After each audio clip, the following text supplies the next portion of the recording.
Qué rico tenerte por acá, María José. Siempre es bueno tener a la profesional que aterrice este par de... Locas.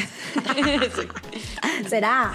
¿Qué diagnóstico clínico psicológico tiene este rapero?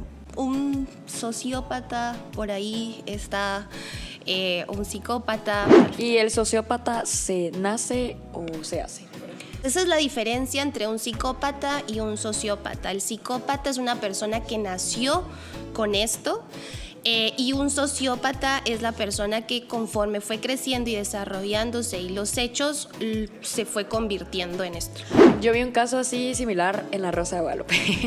Yo miro La Rosa de Guadalupe. Entonces, hablando del tema de Didi, o sea, el sociópata se hace, pero o sea, ¿en qué entorno tenés que estar tú o con qué gente tenés como que relacionarte para volverte tan así? Él es uno de los primeros promotores del hip hop, por eso trabajó con personas tan influyentes y desde muy joven, como desde los 24, 26 años, él ya se empieza a rodear de personas muy conocidas, de mucho poder, de mucho dinero. Entonces creo que aquí más también va la pregunta de qué pasa en la industria que ocasionó toda esta situación.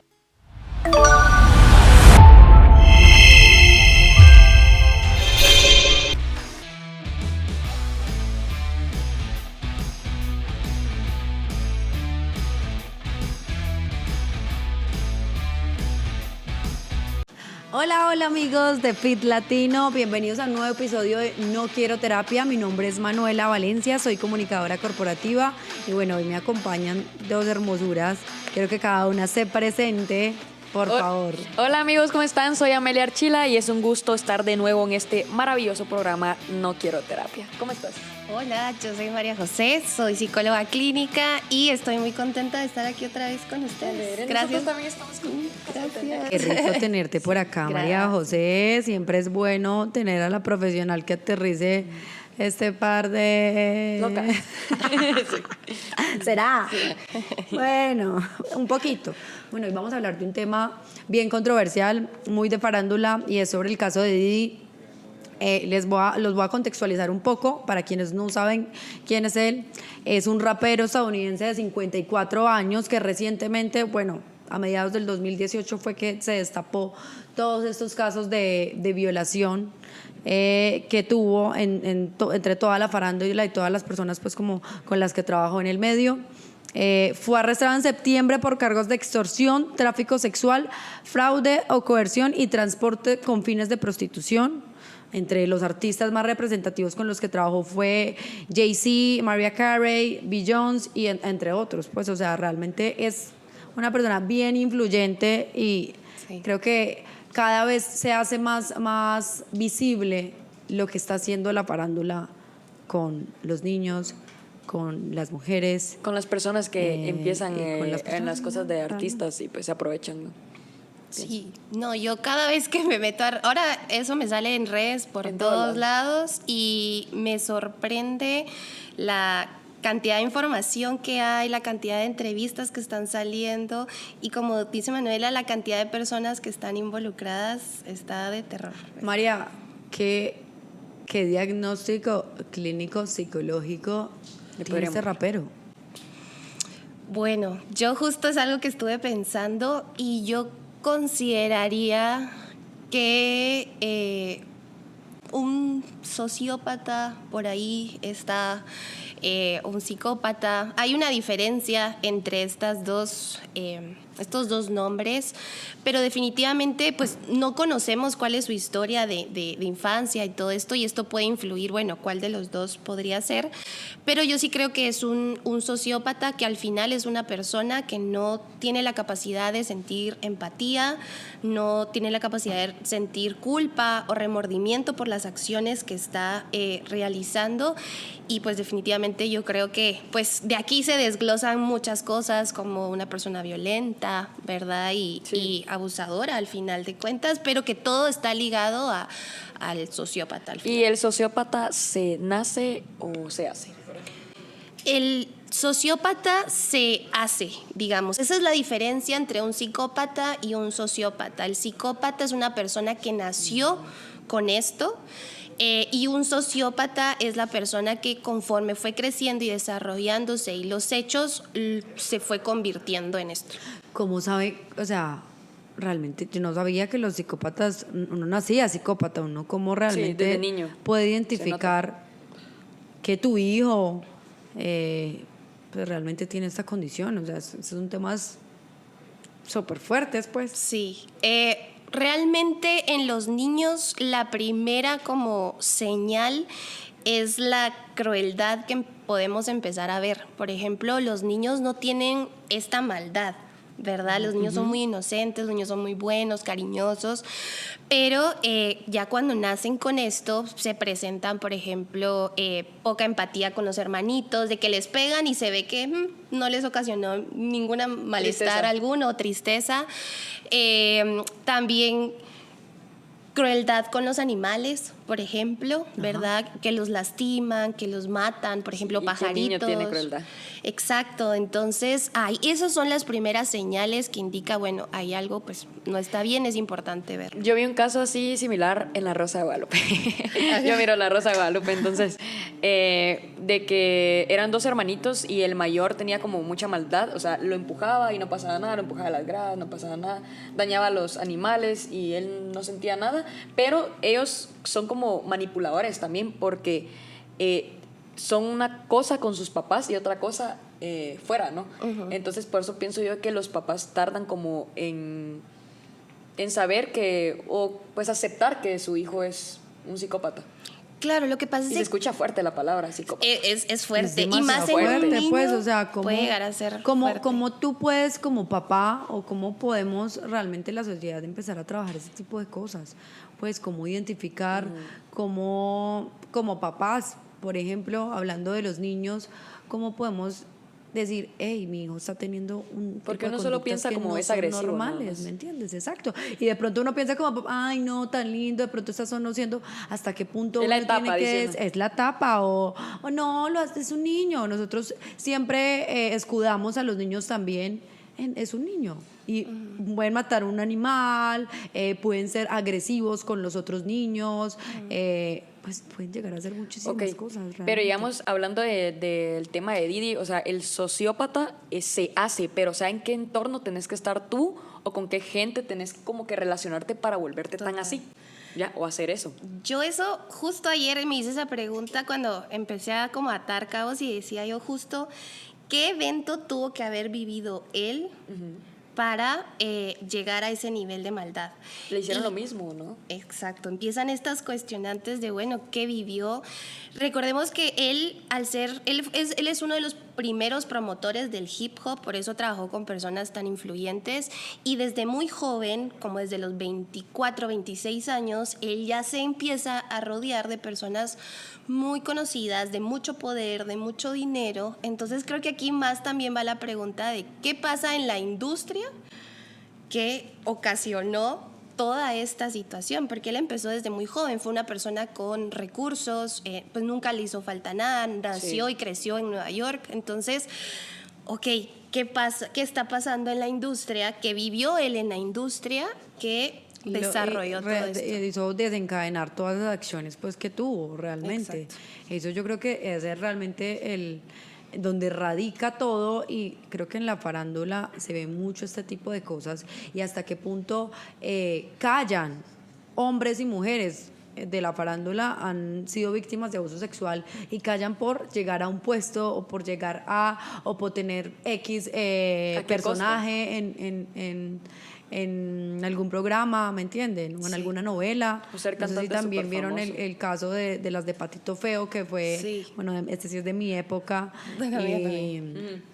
y recientemente 2 chicas fueron pues como que denunciaron ese abuso sexual. Entonces yo creo que es que un eso tema viene de todo. muy normalizado en la porque no sé si farándula, vieron pues. Soy 101 y también hasta ahora sale o lo de iCarly. que Sam, todo lo de Drake y Josh también. O sea, siento que en la industria de la actuación se ha manifestado como estas situaciones, pero la parte de ahora es la música, ¿verdad? Esta industria, pero como dice Amelia, yo siento que siempre ha existido. pero no se normaliza hablar o siempre se busca la manera de justificar o solventar las acciones de estas personas. Es que pienso que ahora la gente habla más por los medios que hay, ¿no? O sea, antes pienso yo que solo existían como la televisión, entonces no habían tantos medios para poder como, digamos, si a ti te hacen algo, al menos anónimamente puedes hacerlo en TikTok, ¿me entendés? Yo he visto varios como perfiles donde hablan de tal suceso con máscara y con otro tipo de voz, entonces hay ciertas cosas que ya puedes hablar, lo que antes tal vez la gente callaba de por vida, pienso.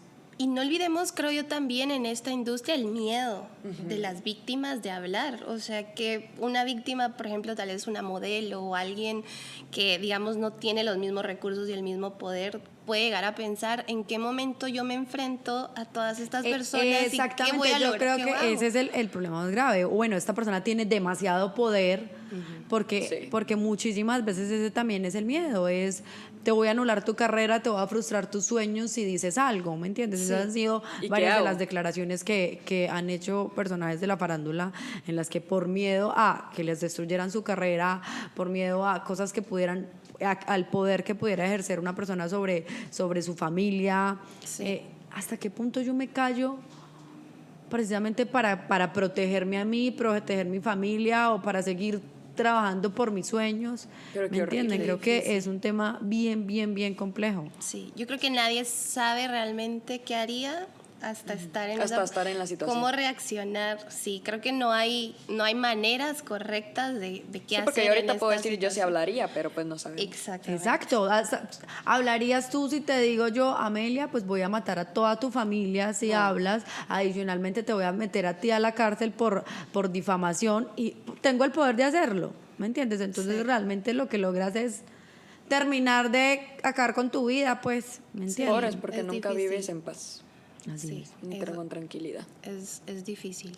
Y creo que aquí lo más importante es resaltar que la víctima al final es lo más, o sea, son lo más importante de todo esto. Creo que esto es lo más rescatable de todo este caso, de generar conciencia de todas las personas en el mundo, no solo famosas, sino de verdad de las personas que sufren algún tipo de abuso y que no les creyeron, que no se actuó de ninguna manera y cómo es de importante estas acciones. Majo, también. ¿cuáles podrían ser las consecuencias que podría tener una persona abusada, psicológicas, por ejemplo? Hay diversos. Por ejemplo, dependiendo del nivel del abuso, por ejemplo, un trauma de estrés postraumático, por ejemplo, que son síntomas de mucha ansiedad, puede haber depresión, definitivamente problemas de autoestima, de autoconcepto, de cómo la persona se empieza a percibir, a veces se empiezan a creer lo que están viviendo, entonces dicen, no, por supuesto, yo soy esta persona. Recordemos que la víctima se encuentra bajo muchísima vulnerabilidad y eso hace que todo baje y todo sea más receptivo hacia ellos. Entonces yo quiero preguntarte a ti, Majo, digamos que esto es un tema que es una cadena bien grande, porque las víctimas también terminan siendo victimarios. Por ejemplo, en el caso de Didi, Beyoncé fue víctima, pero también podría ser victimaria porque ella realmente le conseguía a las chicas a Didi, y así han sido, digamos, una serie de artistas que también terminan de víctimas, también terminan siendo culpables porque de alguna manera terminan involucrados. Se da también por esta misma dinámica de hasta qué punto, pues esto sí ya es un tema muy personal, y que pienso hasta qué punto, si mi jefe me está pidiendo X o Y, no lo voy a hacer por cuidar mi puesto. Y entonces yo creo que es un tema también bien delicado. Total, yo creo que, bueno, ahorita se está escuchando muchísimas como suposiciones también, ¿verdad? Porque por supuesto están todos estos comentarios que si Beyoncé, que si Jay-Z, que quiénes fueron los que denunciaron, pero más enfocado a lo que me preguntas, yo creo que al final las circunstancias nos pueden llevar a callar, a como lo que hablábamos, a callar, a permitir que pase. O sea, a veces los victimarios no solo, como mencionamos, no solo tienen que ser las personas que realizaron el abuso, ¿verdad? Sino que son las personas que sabían lo que estaba pasando, que conseguían a las personas, y que se no quedaron denunciaron. calladas, Ajá, no que no denunciaron. denunciaron. Realmente yo me ¿Qué termino tanto poder siendo tiene un esta cómplice, persona? ¿me entiendes? Me termino convirtiendo como en un cómplice de la situación, sin querer, ¿me entiendes? Sin querer, o sea, también por miedo yo me quedo callada porque listo, yo me voy a hacer la que no está pasando nada acá, pero realmente Pero te estoy haces el viendo todo cómplice lo que está haciendo. al principio sin querer, pero ya después ya no es sin querer porque lo sabes. Claro. Exacto, pero entonces hasta Ya lo qué haces punto porque- uno se cuida de no exponerse, de no viralizarse por un tema como este o de no destapar una olla. Yo creo que realmente el problema aquí es que el callar. Yo creo que el ignorar lo importante que es este tema. Yo he visto los videos donde hay personas que les hablan directo del tema y es como no, y se hacen, por supuesto, nadie quiere estar ligado a un tema como este, Sí. pero el hecho de ignorar estos temas, de saber lo que está pasando y callar, yo creo que uno, como dijo Amelia, una vez, yo creo que uno puede decir como, yo no sabía que esto iba a pasar. Pero ya sabes lo que está pasando y si repites ayudas. y si sigues y si lo fomentas y si compartes y si... Creo que al final es el no hacer nada, ahí está el problema, no solo en este caso, sino con el tema en general. ¿Y cómo crees, Majo, que nos concientizamos de denunciar estos abusos, de realmente, no voy a hablar de la farándula porque es un tema que realmente es de nuestra sociedad hoy por hoy para en cualquier país, yo creo que eso no es solo de la farándula, el tema del abuso, y es un tema que yo creo que lo hemos normalizado un poco, pero cómo nos concientizamos de denunciar, de hablar, de decir sin importar, porque hasta muchas víctimas, yo conozco un caso muy cercano que nunca habló por miedo a lo que iban a decir de ella, ¿me entiendes? ¿Hasta qué punto tú hasta te avergüenzas de lo sucedido y por eso no lo cuentas? Yo creo que primero, con lo que hablábamos, no sabemos, esto sí lo quiero mencionar mucho porque al final no sabemos cómo reaccionaríamos en ese caso y al final es importante mencionar que a la víctima se le respeta y a la víctima no se le revictimiza. Esto puede pasar en los procesos de denuncia y por lo menos en nuestro país, ¿verdad? Donde el sistema está muy roto y realmente no se les da el trato adecuado a las víctimas. Esto es lo primero que la víctima piensa como, no, yo tengo que ir, volver a contar todo, que me revisen, son súper... Yo he conocido personas, pues, por mi trabajo, de que me cuentan sus historias y cómo el llegar a un hospital y que las revisan súper tosco, como que saber qué fueran, ¿verdad? Todo eso es difícil, entonces creo que lo primero es como concientizar de que el proceso, como se trata a las víctimas, debe mejorar. Y tú dijiste una palabra que es normalizar. Hemos normalizado el abuso psicológico, el abuso verbal, ¿verdad? No, es que así me trata, pero me quiere, ¿verdad? Totalmente. Normalizamos mucho estas conductas y esto es lo primero. O sea, violencia es violencia y saber identificar, psicoeducar mucho a nuestros niños, a los adolescentes, en colegio, en casa. O sea, empezar a fomentar el hablar de estos temas es lo primero y creo yo que siempre el creerle a la persona. O sea, si alguien viene, se acerca a ti y te cuenta, créele, escúchale, porque si hay rechazo y no le crees, ahí es donde la gente dice, no, si esta persona que la quiero, que me conoce, no me creyó, ¿cómo pretendo yo que un juez, un policía, lo que sea, me crea? Entonces creo que esto es lo primero. Y es como llenarnos de herramientas también para saber a quién acudir y cómo abordar el tema de la mejor manera, o si alguien se acerca a nosotros porque no tiene las herramientas o no sabe a qué entidad acudir. Es que pienso yo pueda que ser víctima es como muy complicado, pues por decírtelo, le cuentas a tus papás, luego te llevan como a revisión y todo, y en sí somos seres humanos, pues los doctores son seres humanos y también da la casualidad que no son como tan profesionales en su trabajo y te ven como, no sé cómo explicarlo, o sea, creo que es no como hay empatía. Ajá, es como no te ven este ni siquiera proceso. como lo que le pasó. Sí. Qué triste. No, que es como, ¿por qué le pasaría? Pero pensaría yo Eso que también también. es un trabajo que deberían, o sea, es un trabajo como sociológico que podrían hacer los profesionales en, digamos, en este país, de, listo, mira, el trato con la víctima es educar desde el policía hasta el médico, o sea, todo, porque es una cadena muy Sí. grande de profesionales que tratan estos temas, entonces como desde el ámbito psicológico pensaría yo que se capacita para abordar estas víctimas. Por ¿Verdad? supuesto. Realmente ese sería el ideal.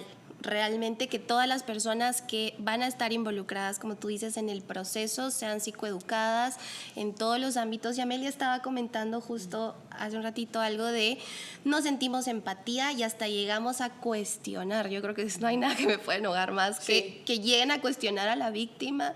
Y es como, ¿pero por qué? O sea, ¿en qué situación es válido que sí haya sido víctima de algún abuso y en qué lugar? No, Este tema de culpar a una mujer por cómo se viste para normalizar una violación es un tema que me parece lo más nefasto.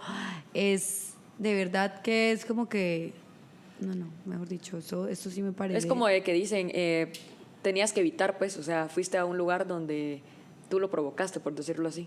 Exacto, Sí, o sea, no. nosotros tendemos a culpar a la víctima, imagínate, o sea, eso no puede pasar, eso no lo podemos normalizar, realmente que nosotros seguimos culpando, o sea, ¿por qué? Ay, no, pero es que usted para qué también lo deja solo, no sé, ¿me entiendes? Deja solo a un niño, Ajá. por eso le pasó. Ah, es que eso no Es que ni podría siquiera debería ser pasar. algo que se piense, Ajá, pues. así es, Ajá, pues. exactamente. Entonces yo creo que es un tema que, repito, hemos normalizado demasiado y que también es una conciencia individual en el que nosotros realmente, cuando veamos cosas que no están bien, dejar de normalizarlas. Si no hay que pues. normalizar a la gente enferma. Exactamente. Y creo que para añadir a eso, creo que uno dice, bueno, con este caso de Didi, ¿qué voy a hacer yo ahí? Por supuesto, eso está en otras ligas, digámoslo Ajá. así, pero con lo que podemos hacer desde nuestra Exactamente, eso voy. posición, con nuestros niños, con nuestros adolescentes, con amigas, Con nosotros familias, mismos, con nosotros las personas que mismos. nos rodean, a eso voy. Sí. Realmente qué podemos hacer nosotros desde nuestro quehacer cuando veamos este tipo de cosas y hasta qué punto yo me siento a decirle, ame, si no te estás dando cuenta, están abusando de ti, o esto es maltrato psicológico, o esto es maltrato verbal, y no estás haciendo nada. O Y es sea, que esto lo ves desde todos, digamos, cada quien tiene un sueño, o sea, tenías el sueño, digamos, de ser modelo, pues yo de cantante, y uno dice, pero ¿a qué costo? Pues, ¿me entiendes? No todo es como color de rosa, pienso, Eso, ajá. en todos los lugares. Sí, y creo que este caso en particular lo que nos ha demostrado es que estas personas a las que admiramos, a las que vemos en tele y creemos que todo es fabuloso y uno proyecta a veces esa vida. ¿Quién no fue esa niña que quería justo ser cantante, ser actriz? Y uno decía, wow, qué increíble todo, pero no, hay mucha oscuridad también atrás de todo esto y es importante hablarlo porque ahora nuestros niños, con todo lo que tienen acceso en la parte digital, como papás y como cuidadores primarios o personas que estemos rodeando a estos pequeños, tener mucho cuidado de a quién admiran, qué miran, porque desde ahí se empiezan o se pueden comenzar a fomentar ciertas conductas. Sí. Así es. Yo creo que esto es un tema que tiene mucha tela por cortar, pero pienso en conclusión que es un tema de educación, como lo decía Majo, es un tema de educación y es un tema de levantar la manito y decirle al otro, a veces hasta parecer de metido, de decirle, yo digo que hasta con tu amiga, hey, te están maltratando, hey, ese puede ser un potencial abusador. O sea, realmente, chicas, las invito y chicos a denunciar, a realmente buscar esa persona quien los pueda guiar si ustedes no saben qué hacer. Pero esto es un tema cada vez más recurrente dentro de nuestra sociedad, en la farándula y en todas partes. Realmente esto es un tema Lo ideal, pienso siempre, es buscar ayuda profesional.